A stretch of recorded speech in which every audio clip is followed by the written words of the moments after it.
Hey guys, it's Andrew here again, coming at you with another review. Today, I don't really have anything else to show you, but I'm going to be reviewing The Witch. Now, for this review, I want to say that I'm filming this on Saturday, and I saw the movie on Tuesday. So I've had 4 days to kind of think it over and kind of kind of let my thoughts on the movie sink in. Now, when I first saw the movie, my thoughts were incredibly positive. Really nothing bad. There was only a few things that I saw, and my thoughts are mainly the same way, but I've just kind of had time to process what I was thinking about it.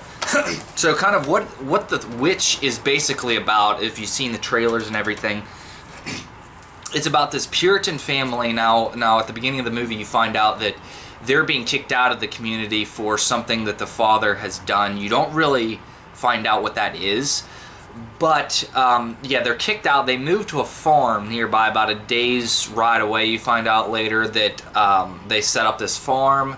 It's kind of out in the middle of nowhere, and it's kind of basically just this family. That's the only thing that you see, and there's 4 characters in the entire movie basically that you really get to know.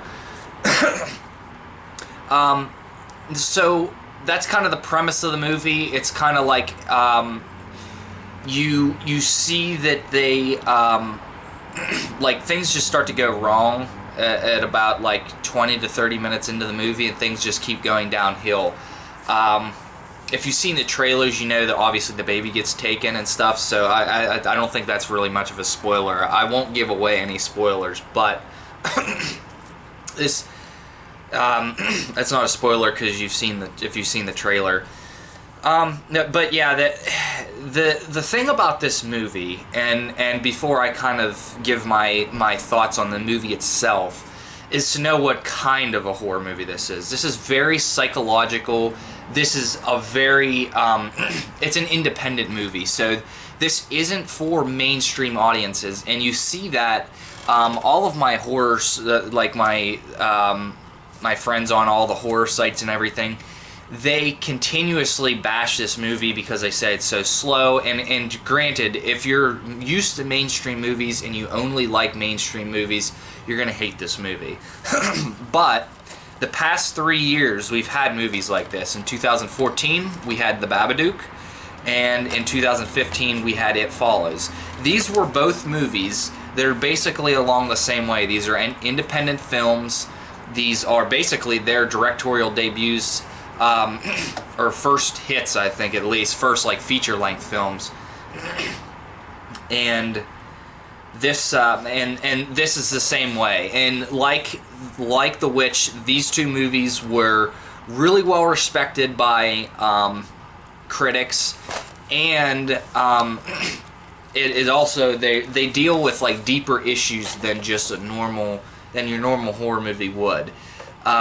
So yeah, this one follows along that same path, although it doesn't really have the metaphors and stuff that these both do.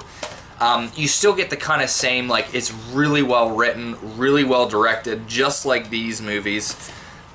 And just like the other movies, they're not written for mainstream audiences, and mainstream audiences have not really liked The Witch as much as, I mean, most critics did. And there's a lot of people who actually do like this, who do kind of like the non-traditional horror films. So with all that being said, my personal thoughts on the film was I went in really in the mood for one of these kinds of movies. It's very slow-paced, and if you go into it, you cannot be texting, you can't even have your phone on. Just turn everything off and just be glued to the screen. Pay attention to the story, because this is a completely story-based movie. It moves at a very slow pace, and I was in the mood for a very slow-paced movie, so I'm happy with that. I really love slow-paced movies, especially when it comes to, horror films and when they build the mood and atmosphere. The thing that this movie does so well, and that I say finally somebody gets it, is that not only do they use the cinematography and like the camera and just the color and everything to create this mood but they also use the tension to build mood, and they don't release it. Now, if you see like a lot of mainstream movies, you get horror movies especially, well, I'm talking about horror movies, there's a build of suspense and there's the release with the jump scare. When you have a scare, like a boost scare or something, even with something scary that's coming out, you kind of release that tension. That you build up that tension with the suspense, and then it's all released. Now, there are a few movies that are mainstream that have like built it up and kept it once they had like a jump scare. Halloween's one that comes to mind. Insidious, The Conjuring. All these movies like build up suspense well, and even though they have scares, they keep the tension. And that takes a really good director to do this. But the thing is about this movie was that there was tension built up, and then it was never released, and you kind of still feel uneasy the whole movie. And that's the thing that I like most about this movie, and I have so much respect, is that this guy knows how to make you feel uncomfortable. And if you're willing to pay attention, and if you're willing to follow the story and follow this family, because it's not really about a witch, it's really about this family who is, you know, it's basically about what happens when this supernatural entity invades this family. And there's a lot of, you know, religious talk, because it's a very Puritan family, very religious. So, like, you have to, and it's very, like, I would say, like, deep theological language. So, like, if you're not really familiar with religious language, this will catch you off guard. I have a big background in that, so I understood all the language that they were using and everything. So, it really, like if you can do that, like, this is one of the best films that has done that. Like, I really felt the sense of evil in this movie, and I felt it the whole movie. Like, it wasn't there overtly in the whole movie. In fact, if you think about it, the witch is barely in the movie at all. Sorry if that's a spoiler, but don't go expecting this to be about the witch. Expect this to be about the family, and you will not be disappointed. It is a very, very well-made movie, very well directed. The cinematography is beautiful.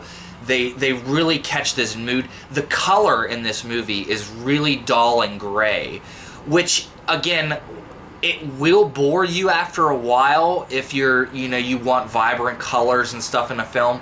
But the movie's trying to set this mood for you. So, like, with the dull gray color, it's trying to tell you something with that.